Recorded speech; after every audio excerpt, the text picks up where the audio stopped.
All right. So today I was in your class, and you have 11 students, cohort A. Um, one was absent today, but then when I was in here, it was really nine because Ulysses was testing. So one thing that I noticed right away was when you were reviewing the vocabulary, you would ask questions and you would call on students that had their hand raised. But I wrote down who you had called on, and so I'm going to read them to you. So you had Axel, Jennifer, Axel, Nay, Allison, Jennifer, Axel, Allison. So when I looked back at that, you actually called on 4 students, and 5 did not get called on.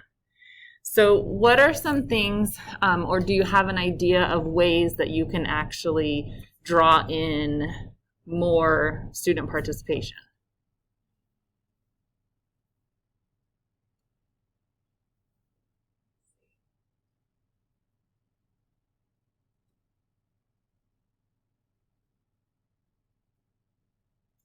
Do you have like the possible six? Mm-hmm. Mm-hmm.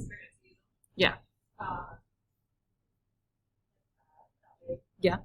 All have an answer. Uh-huh.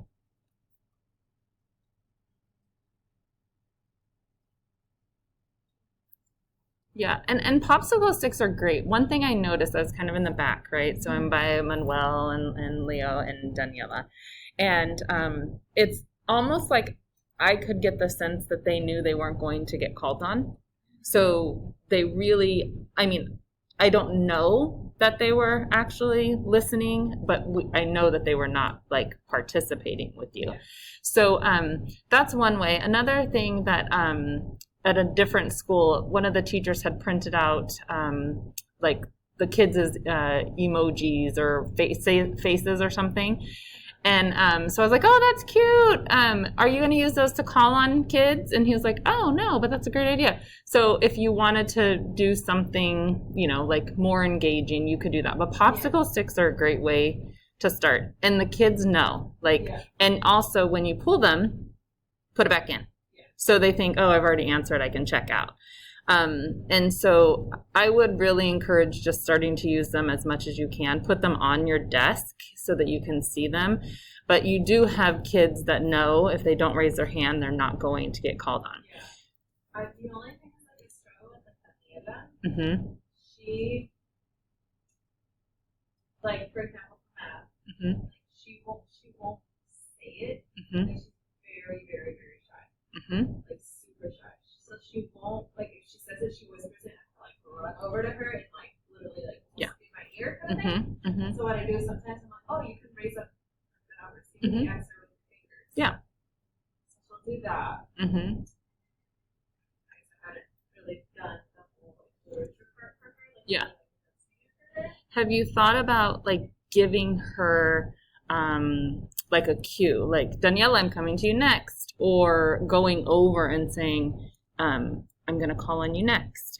So kind of preparing her. I know that that's helped kids in the past to really, like, that anxiety part of it, to really, like, lessen. It could be that maybe she writes it because she's very capable. But she doodles. That's what I was asking her. Do you like to draw? She doodles. She kind of just checks out. And then you kind of, like, if she's like, oh, well, I'm really shy, or I don't want to answer. Well, when you get to middle school, like, that's just not going to be a choice. And we also don't want you to think that that's a choice now, because she's not paying attention all the time. So when you guys were doing dictato and you were going over, like, what, like how they were supposed to have written it, I was kind of watching her, and she did get a lot of it right, but she wasn't putting, like, the accents on, so I pointed that out.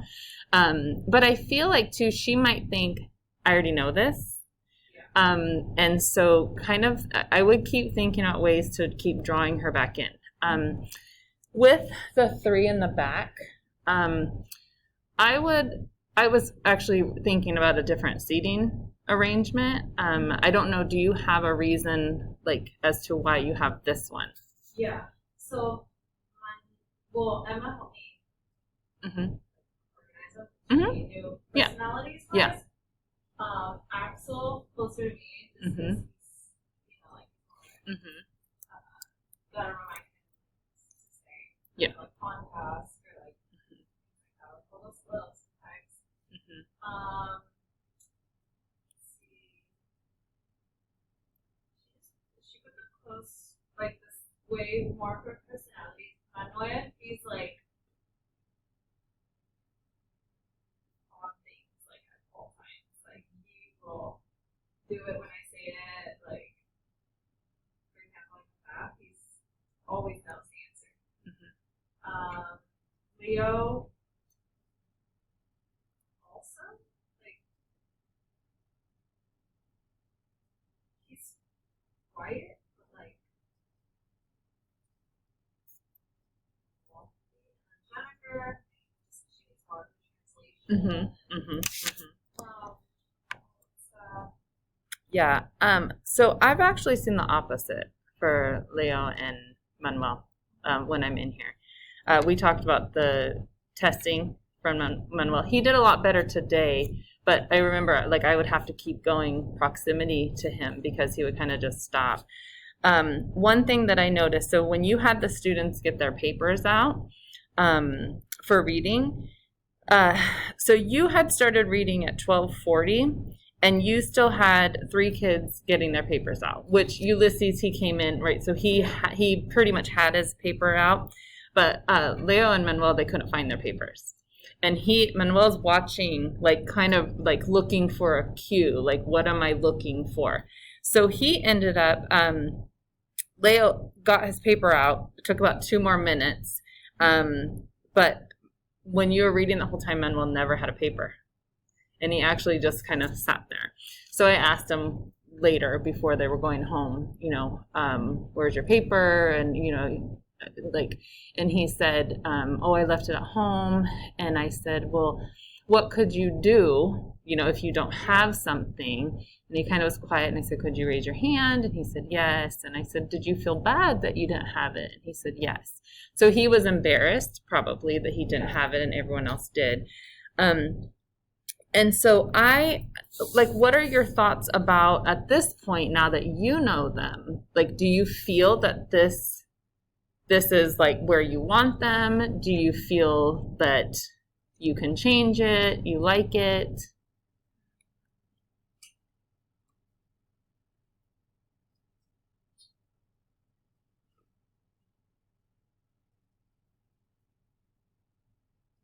ideally, I would switch Lisa's with Allison. Mm-hmm. She's very, she'll participate all the time. Mm-hmm. Like, good. So maybe Kim, move up a little closer. Maybe Max and Manuel also. Because like Manuel will participate. Mm-hmm. That's his subject. His strength, That's yes. his. Yes. And he's literally the one I have at the very top. Mm-hmm. Mm-hmm. And Max, he'll participate. Mm-hmm. Sometimes he'll pull out answers. Mm-hmm. Like, won't even look at it. 1, 2, have fun. And I'm like, wait. Read it. But, so, maybe Manuel will come up a little more. Mm-hmm.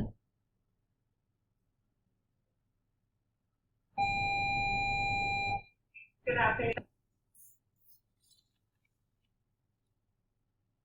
Maybe also Jennifer and Dave. I just haven't been around much. Mm-hmm. Jennifer and David. Mm-hmm. Mm-hmm. Like Jennifer's maybe the 3rd time I see her Mm-hmm. in 4 weeks. And David also. Right. So they're both in the front. So could you see someone that could benefit that's here more often? I'd probably move Leo and Manuel up front. Because they're here every day.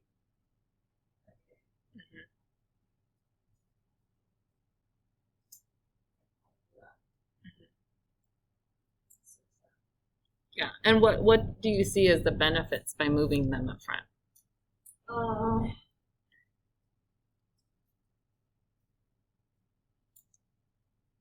feel like Manuel is very shy, so like maybe he would feel a little bit more like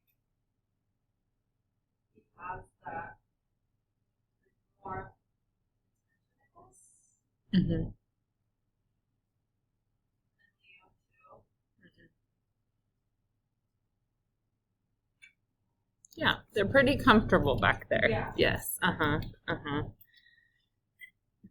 same with Uses. I feel like just because he's behind Allison, Mm-hmm. like she's very raise your hand kind of person. Yeah. And he's more like he'll be looking, paying attention and everything, Mm-hmm. Mm-hmm. but Yeah.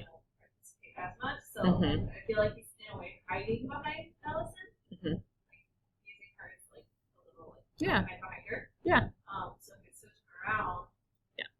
Mm-hmm. Yeah. And how did it feel today doing dictato? Because that was what, your second time? Like for this group? That you For did this it? group, Yeah. time. First time for this group. Yes, Okay. I Mm-hmm. did it with the other group. Mm-hmm. For this group, I feel like this group goes a lot more smoothly than my cohort B. Mm-hmm.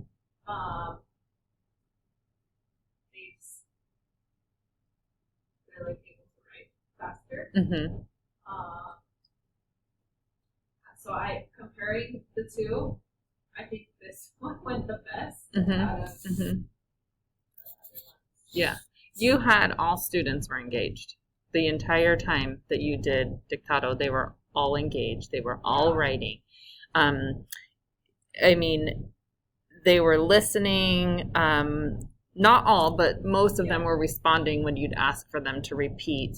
Like I said, at the end, when you're kind of going over, right, some were kind of a little less, which that's a normal thing. But during that entire time, so you actually went from 12:14 to 12:29, and they were fully engaged, every single student. They did every single sentence that you asked. So do you feel that on your cohort B, that they're trying? No. No. With B, it's, oh, why do we have to write it? I'm tired. My hand hurts. And I'm like, okay, come on, we're almost done. It's almost the end of the day. Yeah. Yeah. And skill wise, I want to say it's just, these kids are a little more like they can write faster. Mm-hmm. Mm-hmm. So the other group, I have to repeat the same word way more times and go a lot slower. And